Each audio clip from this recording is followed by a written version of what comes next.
Alright guys, I'm going to give you a simple tip today to get the most out of what you pay for when you're buying plants for a planted tank.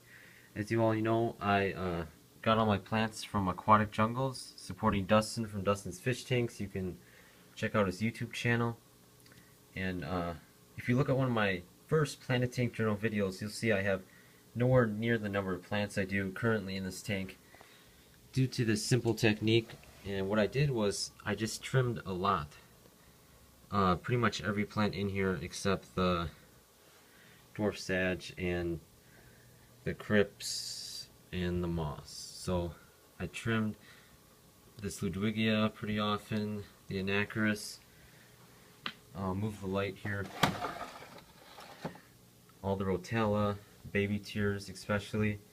You can trim all that down to a couple inches and you're going to get a lot more growth from the one stem you trimmed, because it's going to come back in a more bush like a tree almost. And you can also replant the tops right next to the stem you just cut, so you keep doubling your plants. That's how I grew these carpets out of baby tears, and I had to even spread some over here because I ran out of room. So that's a pretty easy tip. I even did it on the jungle val recently in the back. That's why you can't see it anymore. I hacked it at an angle about 2 to 3 inches off the ground, and that way it's with the sharp scissors too, because that way it's not going to melt back as much, and that's going to promote the plant to send off more leaves the next time it grows back to the top of the water.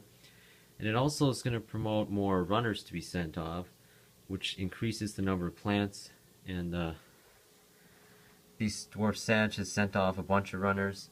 I only had a few plants of those to start, and as you can see, this whole middle area of the tank has been taken over. I've had to remove some of it because it's sending off runners, you know, way over here. And so that's a good problem to have, too many plants, you know. So that's a tip I used, and you're going to have a full looking tank in no time. All I did was order a standard aquarium combo from Aquatic Jungles, which was a perfect size for this tank to start. At first I didn't think it was going to be enough plants, because I wanted that heavily planted look, but it only took a few weeks to get what you're looking at today. So that's my tip, and have fun with your fish tanks. Thanks for watching.